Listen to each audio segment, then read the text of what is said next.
Hey guys, I welcome you all to GSN Law। 20 और 21 सितंबर के daily legal and polity current affairs में आपका स्वागत है।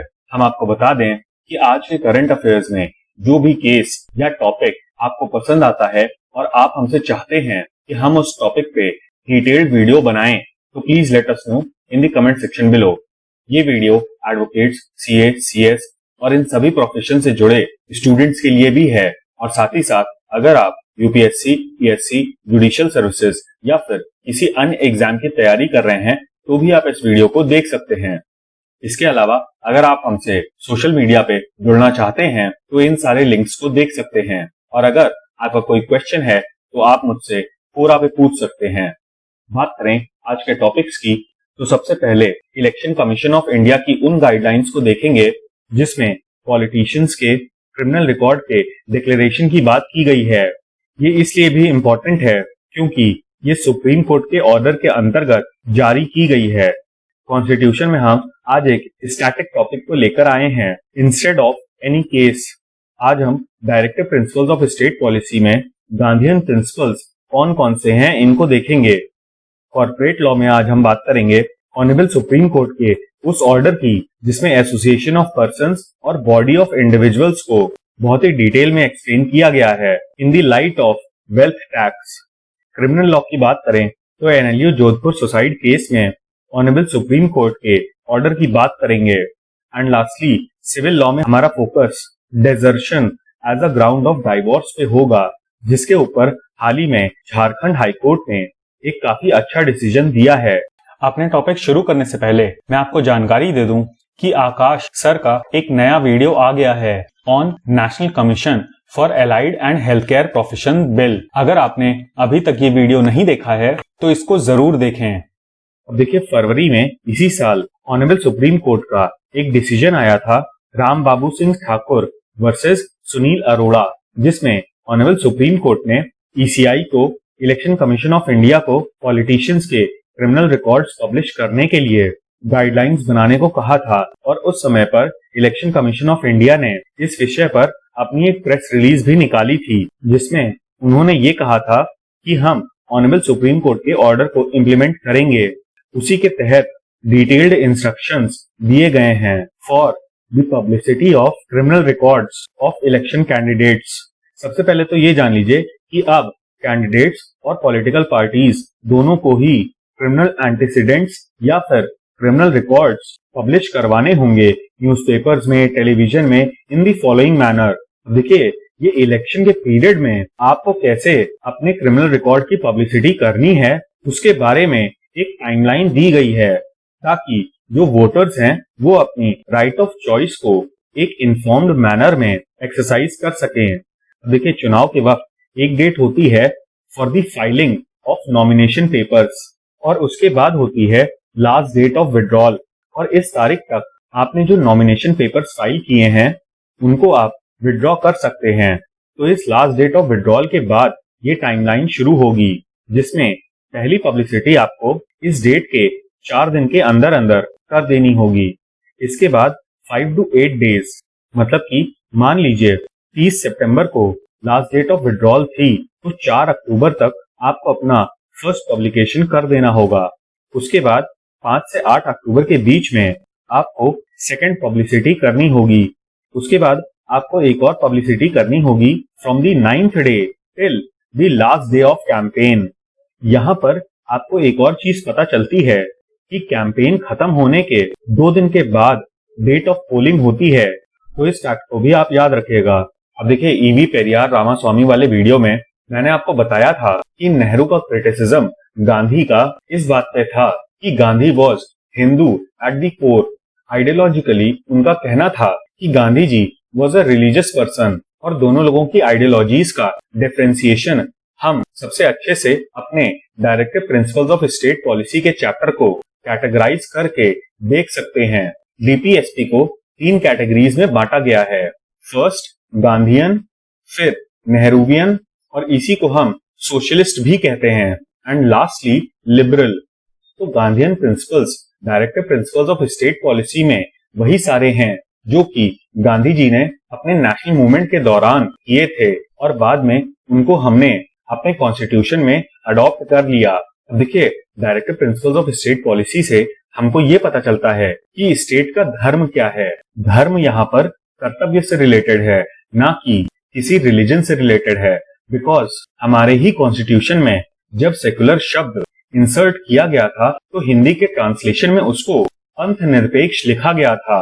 Because traditionally we believed in duties rather than rights. और इस पर यूपीएससी मेंस में एक क्वेश्चन आ चुका है जहां पर गांधी को कोट किया गया था। तो ऐसे क्वेश्चंस में आप इन सारे आर्टिकल्स को साइट कर सकते हैं। सबसे पहले है आर्टिकल 40, जिसमें विलेज पंचायत और सेल्फ गवर्नेंस को इनेबल करने की बात की गई है by giving them necessary power and authority. अब देखिए, गांधी जी को हम खादी और स्वदेशी की वजह से भी जानते हैं और इसीलिए आर्टिकल 43 में प्रमोशन ऑफ कॉटेज इंडस्ट्रीज की बात की गई है। इसके अलावा कोऑपरेटिव सोसाइटीज का भी जो प्रमोशन है वो स्टेट के द्वारा किया जाएगा, ऐसा आर्टिकल 43B में लिखा गया है। और कोऑपरेटिव सोसाइटीज का आइडिया भी हमको गांधीयन फिलॉसफी से मिलता है। अब हालांकि डॉक्टर अंबेडकर को हरिजन शब्द के यूज से काफी ज्यादा परहेज था, बट नेशनल मूवमेंट के समय सोशल इनजस्टिस को खत्म करने के लिए जो गांधी जी ने कार्य किया था उसको आर्टिकल 46 में दर्शाया गया है। और यहाँ पे एजुकेशनल और इकोनॉमिक इंटरेस्ट की बात की गई है ऑफ एससीज, STs and other weaker sections. आप मुझे कमेंट सेक्शन में बताइए कि राइट अगेंस्ट एक्सप्लॉयटेशन किन आर्टिकल्स में दिया गया है।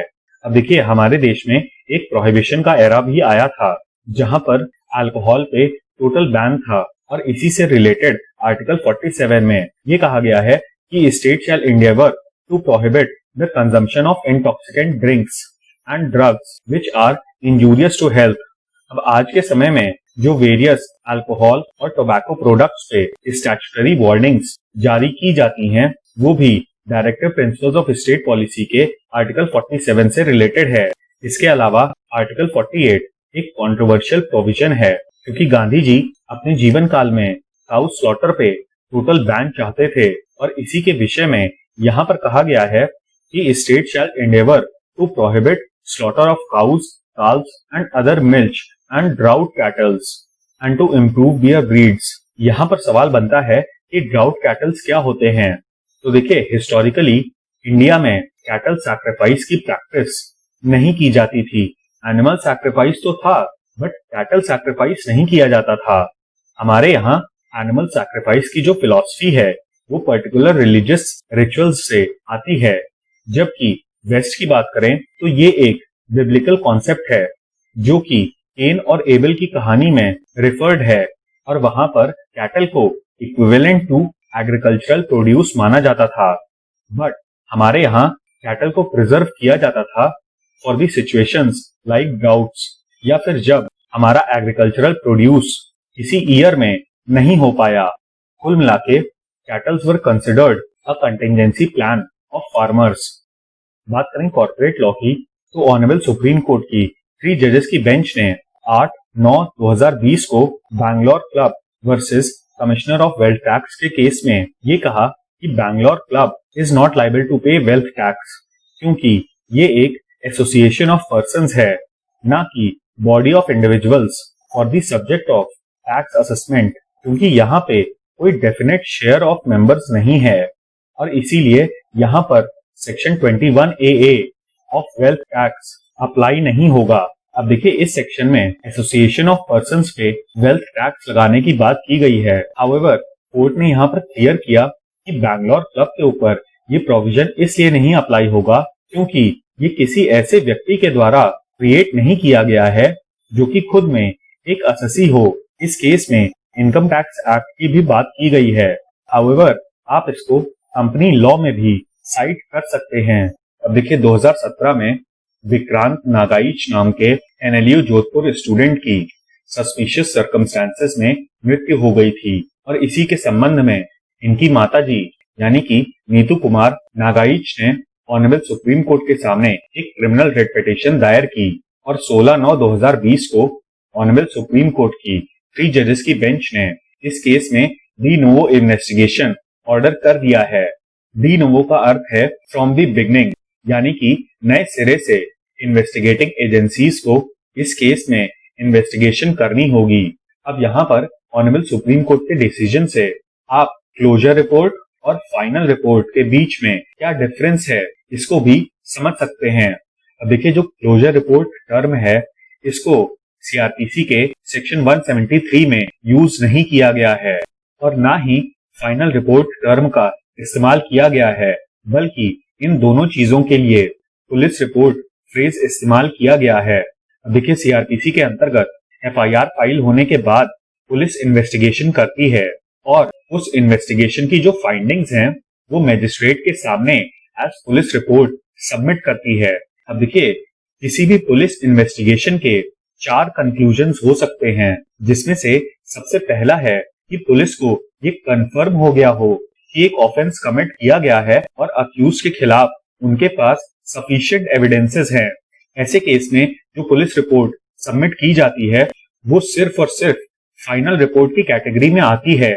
यहाँ पर एक बात समझने की कोशिश करिएगा कि जो police report at the end of the investigation magistrate को सबमिट की गई है उसको फाइनल रिपोर्ट कहते हैं। अब जरूरी तो नहीं है कि ड्यूरिंग द इन्वेस्टिगेशन पुलिस को ऑफेंस के सारे डिटेल्स पता चल जाएं और अक्यूज कौन है ये भी पता चल जाए। ऐसे में 3 और कंक्लूजन्स हो सकते हैं। या तो पुलिस को लगा कि जो एफआईआर है वो फॉल्सली लॉन्च की गई है, या तो उनको पता हो कि ऑफेंस कमिट किया तो गया है बट अक्यूज के खिलाफ सफिशिएंट एविडेंसेस नहीं है in order to prosecute him, और या तो पुलिस को ये लगे कि कोई ऑफेंस ही नहीं कमिट हुआ है। इन तीनों केसेस में जो पुलिस रिपोर्ट मैजिस्ट्रेट के पास सबमिट की जाती है उसी को क्लोजर रिपोर्ट कहते हैं। मतलब कि क्लोजर रिपोर्ट में इन्वेस्टिगेटिंग ऑफिसर मैजिस्ट्रेट को ये कन्वे करने की कोशिश करते हैं कि the case is devoid of prosecution. Present case में ऑनरेबल सुप्रीम कोर्ट ने facts and circumstances of the case को देखते हुए ये कहा कि इन्वेस्टिगेशन सही तरीके से नहीं की गई थी, और अगर जैसा कि इन्वेस्टिगेटिंग ऑफिसर्स क्लेम कर रहे हैं कि बहुत ही डिटेल में इन्वेस्टिगेशन की गई थी, तो कोर्ट को ऐसा कोई भी रीजन नहीं दिखता जिसकी वजह से इन्वेस्टिगेटिंग एजेंसी ने फाइनल रिपोर्ट नहीं फाइल की बिफोर द मैजिस्ट्रेट। आखिरी में कोर्ट ने यहाँ तक कह दिया कि जो इन्वेस्टिगेशन है और क्लोजर रिपोर्ट है दे आर नॉट बोनाफाइड। अब देखिए, हिंदू लॉ में जब भी आप ग्राउंड्स ऑफ डाइवोर्स पढ़ते हैं under section 13 of Hindu marriage act, तो आपके मन में ये सवाल जरूर आया होगा कि अगर हस्बैंड या फिर वाइफ अपने स्पाउस को घर से बाहर निकाल देता है और उसके बाद डेजर्शन की प्ली ले as the ground of divorce, तो क्या उसको डाइवोर्स मिल जाएगा? इसी क्वेश्चन को झारखंड हाईकोर्ट की डिवीजन बेंच ने 8 सितंबर को सज्जन कुमार वर्सेस सुमन कुमारी के केस में आंसर करने की कोशिश की। इस केस में हस्बैंड की अपील को डिसमिस कर दिया गया on the ground of it being devoid of merits. अब आपको पता होगा कि डेजर्शन मतलब छोड़ के चले जाना। यहाँ पर कोर्ट ने क्लियरली कहा कि जो डिजर्शन है वो विलफुल और वॉलंटरी होना चाहिए for being a valid ground of divorce. यहाँ पर कोर्ट ने no one can take a benefit of his own fault का प्रिंसिपल अप्लाई किया। अब इसका मैगजिम है commodum ex injuria sua nemo. इस लीगल मैगजिम को भी आप याद रखिएगा। यहाँ पर कोर्ट ने Jordan Diengdeh versus S S Chopra और कास्लेव्स्की वर्सेस कास्लेव्स्की पे रिलाई करते हुए ये कहा कि अगर हस्बैंड खुद ही वाइफ को अपने घर से निकाल देता है तो वो डेजर्शन की प्ली नहीं ले सकता as a ground of divorce.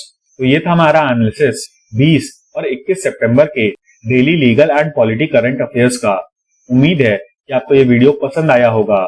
मैं आपको फिर से बता दूं कि अगर इनमें से कोई भी टॉपिक आपको पसंद आया है और आप उस पर एक डिटेल्ड वीडियो चाहते हैं तो आप हमको कमेंट सेक्शन में जरूर बताएं। और हाँ, please don't forget to like, share and subscribe. Thank you.